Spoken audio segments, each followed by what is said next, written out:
systems in the body. This survival system is the biggest one and usually pulls the most energy from the body. Hello everyone, I'm Dr. Altair. This is Body Logic, Body Wisdom. Humans evolved in a very hostile environment. So this survival mechanism that we've been talking about is very, very strong in us. It is our will to live, our life longing for itself. It takes precedence over everything. If we don't save your life, it doesn't matter if you eat or you reproduce. We've got to get the life saved. And humans are still here, so it's been doing pretty well.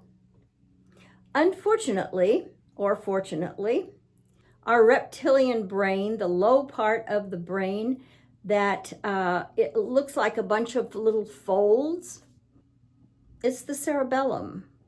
It was there first. All of the upper cortex developed later. But this little cerebellum, trust me, it's still in charge.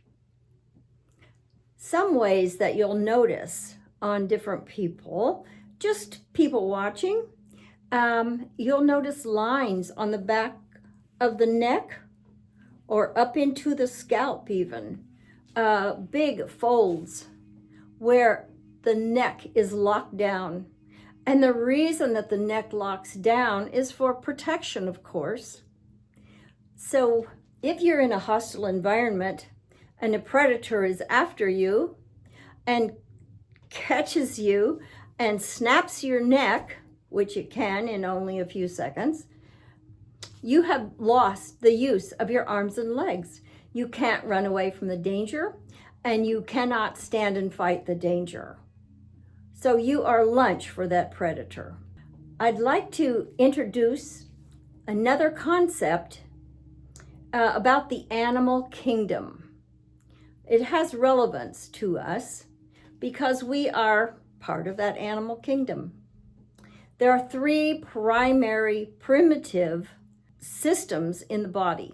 This survival system is the biggest one and usually pulls the most energy from the body and gets the most attention.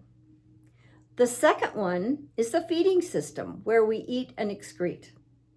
And the third one is reproduction, so that the life longing for itself can continue.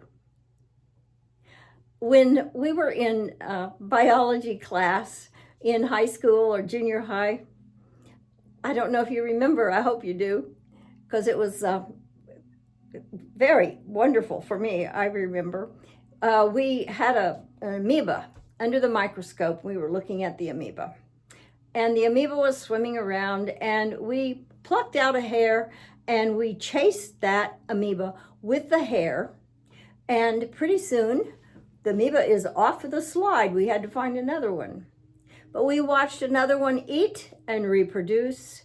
We watched it excrete, and we watched the mitosis turn from 2 amoebas to 4 amoebas, etc., etc. It just kept growing and growing.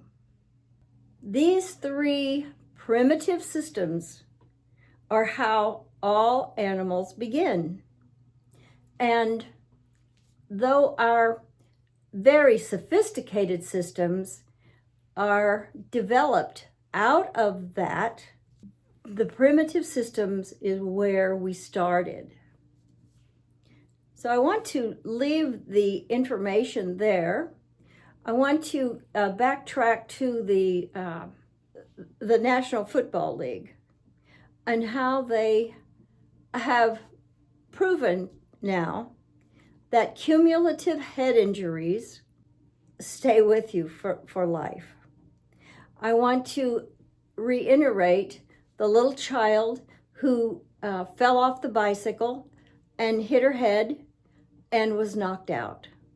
So if you cannot get up and run, if you cannot get up and fight, and the adrenaline in every cell is stuck there, and stuck there for life, because you cannot return to that moment in time and remove it. by fighting or running. So over time, that adrenaline builds up, and people have to relieve that tension that builds up with it. We'll talk about that next time. You've got two big, huge concepts that you're dealing with right now. The first one is that we are designed for survival, and everything the body does is on purpose. The second big concept is that there are three primary primitive systems, and that survival mechanism is definitely in charge. We'll discover a few more things next time. I hope you enjoyed this. My name is Dr. Anna Altair. This is Body Logic, where thriving health is your birthright.